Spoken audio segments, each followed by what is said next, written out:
Atlanta United announcing its 2025 off-season roster decisions, and we're going to talk about it right here. Scarves and Spikes, Sydney and Henry with you. Thanks so much for joining us. And Henry, it's been a long time coming, but we finally know the names of the players who have had their options declined and who have had their options exercised by Atlanta United. Ready to go through it?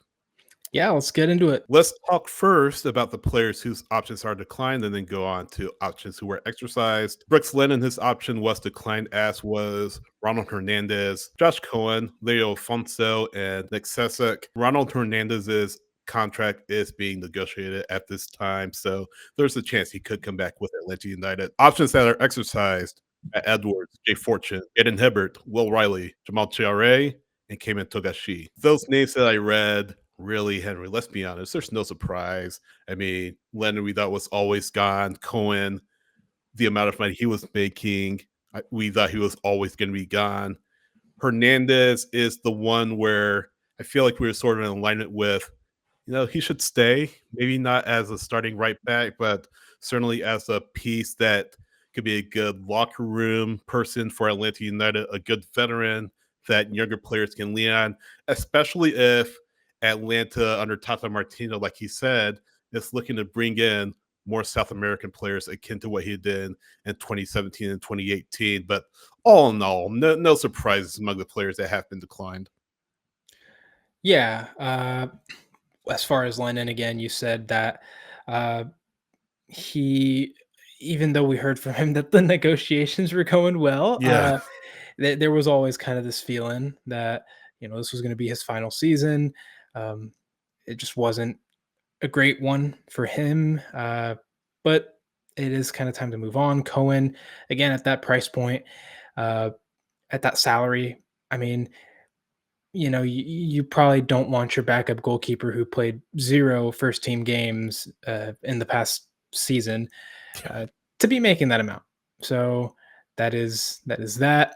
And Afonso and Sesek, they didn't really play a whole lot of minutes. They were emergency signings, right? Yep. Because you had Yep. on the wing, you loaned out Edwin Mosquera, you sold Shante Silva. Um, so you had to get Afonso to reinforce in that aspect. And then with, you know, Lennon kind of falling out of favor. You had Ronald Hernandez leaving for international duty with Venezuela, and then you had Matt Edwards, who was injured for a good part of the season. So you kind of needed the depth, but now that's not needed. You have time to reconstruct, and so it makes perfect sense. As far as Hernandez, I was kind of looking up his salary. He is currently Mhm. on 290. 290,750 is what his guaranteed comp is. So they might just be trying to negotiate that down a little bit to kind Yeah. of move some of that cap room to some of the other parts of the roster that they're going to have to address, including but not limited to starting right back. Because I don't think Ronald Hernandez will be your starter at right back, but I do think he will be back with Atlanta United. Again, he formed a very close bond with Miguel Almiron over the season. They connected very well on the right side when they were starting together. Mhm. Um, and then Ronald Hernandez also has that aspect of versatility where you could play him on the right, you can play him on the left. If you're in a pinch, you can play him as a center back. Um, Obviously, he's not perfect in those positions, but he Yeah. gets the job done. And I would Yeah. say that his performance overall was very solid when he was called upon throughout this season. Yeah, and I feel like Hernandez was a bit of a whipping boy for some of the Atlanta United fan base. Um, I feel like not as much in 2025, but in the past years, it's sort of like, what does this guy do here in the first place? But he's built that bond, like he said, with Almiron. He's, been here in the lows of the team and the highs of the team. And, there's certainly been some frustration on his part as far as the direction of the team, but you can tell he cares. He can tell it matters to him. And you could tell, he loves Atlanta United. He loves the people. He loves the Atlanta community. He has a young family that has, grown up here and Planet Roots here. And this is home for him, I feel like. And I certainly hope that they could bring Ronald back in some form and fashion. But like you said, on a reduced contract, slightly reduced. I don't think he's going to make above 300,000, but you can use him certainly as a backup right back. But then, like you said, the onus is on Atlanta United to find a starting right back. Do they go a U22 route as far as a right back is concerned? I know what the front office's attitudes have been about U22s, but maybe you need to rethink that position as you look to rebuild Atlanta United under Tata Martino's second stint with the club. So again, no major surprises as far as whose options were declined. But then throwing that out there too, you need a backup keeper for Hibbert, who option of course is exercised, or maybe someone that could start above Hibbert in 2026, maybe as a bridge here, but we'll talk about that, I'm sure, at some point. The only thing I feel like fans are gonna kind of raise their eyebrows at is the return of TRA on this final option year, 2026. He's making an enormous amount of money for a backup striker, and he's been good in some situations, but I don't think he's 730K good. I don't know if I Not understand at all. it. You bring Togashi back, which is good. I'm sure you did. You liked what you saw from Togashi in 2025 when he did see the pitch. So I'm glad that they're bringing him back. I just don't know about Chare though. It for now just doesn't really make sense, and I'm interested to hear from Chris Henderson later on in the week what the thinking was behind bringing Chare back. But it's just a big contract, and I want to know what the front office's plan is as far as he's concerned. Yeah, as you alluded to, we will get to speak to Chief Soccer Officer Chris Henderson. Uh, we're assuming sometime later this week to ask about some of these end of season roster moves, and kind of this sets the stage for all of Atlanta United's transfer work going into 2026 into this off season. So it's interesting that TRA is a player that I did not think was going to get renewed. Same. Um, or sorry, his option picked up, Yeah. but it was, and because again, that price point is huge. I think he's on a TAM contract. That has to be a TAM contract. Yeah. Yeah. And I mean, he's a solid backup. Yeah, he scored 5 goals in the regular season. In I think it was like 988 minutes. So that averages about uh, a goal every 2 games. Is what I'm. It's not bad for It's backup. not a Yeah. bad rate at all. But I don't know that I would pay that money for it. Um, but anyway, that's what's going on. When Tata Martino was asked in his press conference about the possibility of bringing Joseph back, he did say like the number 9 we're covered. We've got Latte Lad and TRA, and we're not really looking to add there. So I think at that moment we kind of figured that TRA was getting picked up as option. So yeah, that's interesting. Other than that, Yeah. Togashi, I'm glad to see him back. Um, I had him in my article and my predictions. I thought he was going to not be picked up, just because he didn't really play a whole lot with the first team. He had very few minutes. I think only a handful of appearances, like 4 or so. So I didn't think so, but I'm glad that he's coming back and he's getting another chance.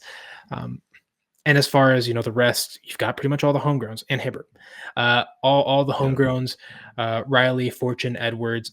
They all showed some promise this season. Fortune, he had a breakout year last season in 2024. That kind of continued into 2025, and then his injury kind of derailed things. But I think he's still solid going into 2026, and he'll be adding some serious competition and depth to that midfield. So I'll be interested to see that. Riley, of course, kind of the same. We saw some sparks from him this season, some moments. That was great. Edwards, I think, is a player that will be interesting under Tata Martino. Yeah. A young wing back in the system that really truly emphasizes width, because that's what Tata's system emphasized back then, is kind of overlaps with creating these numbers going forward. And so that'll be a main point of emphasis is what will the wing backs, the fullbacks do in his system.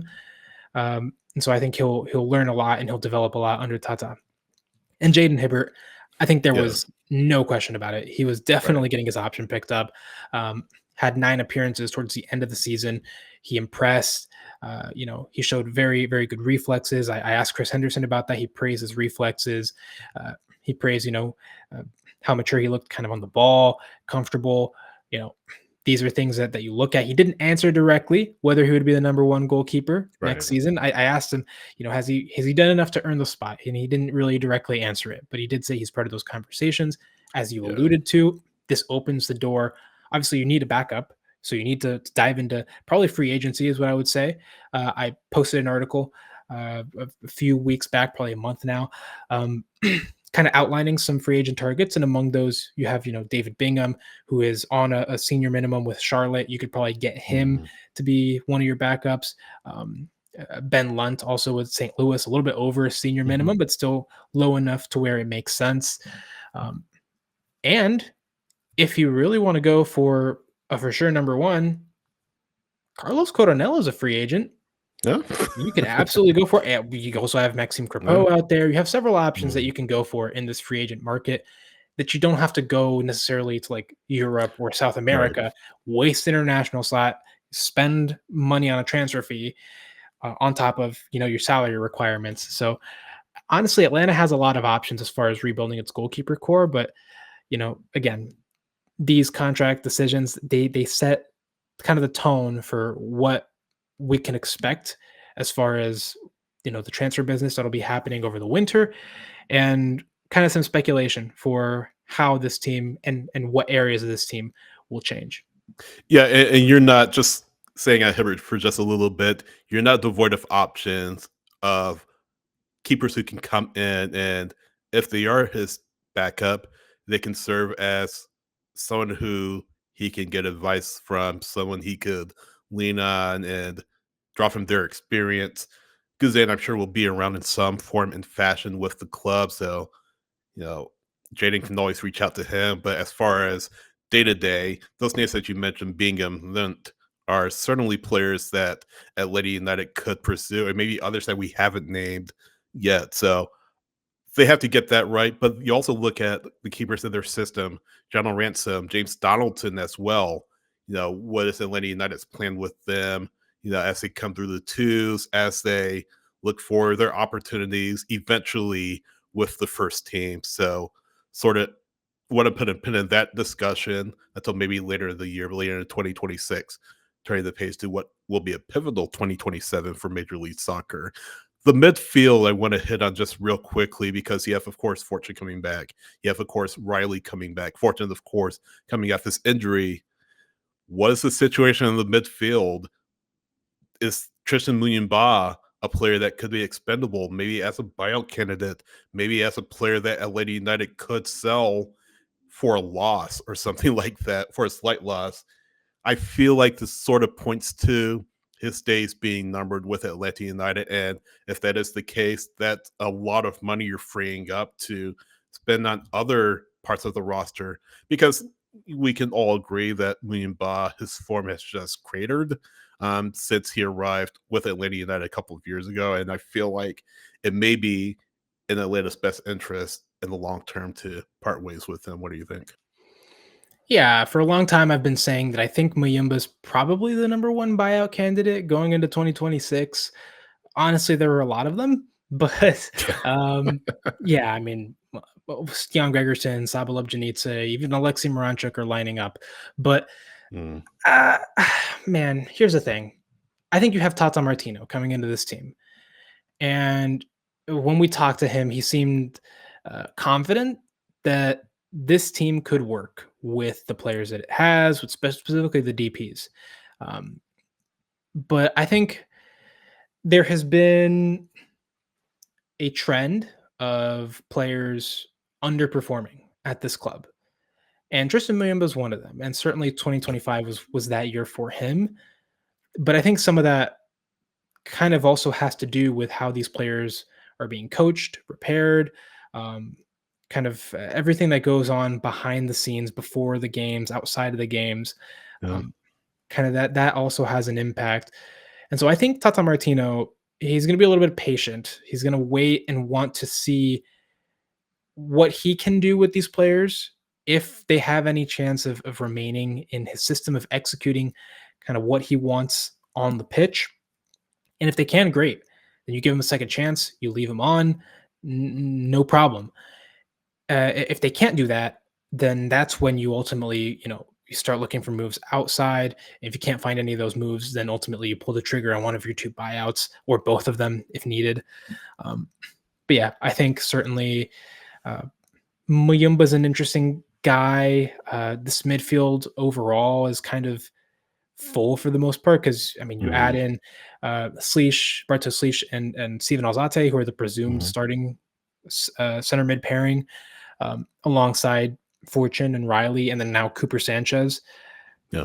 So it's a mostly full group at this point. So I don't expect that to be the emphasis of this transfer window. I don't think that's an area that's going to be very heavily focused on, but we'll see what happens. I am interested to see what happens with players like Tristan Muyumba, even Pedro Yeah. Amador. Right, he's not a Mhm, buyout candidate to me, but he is a player that dropped off significantly. He came in mhm. 2024, and it was like assist after assist after Yeah. assist, and he had zero in 2025.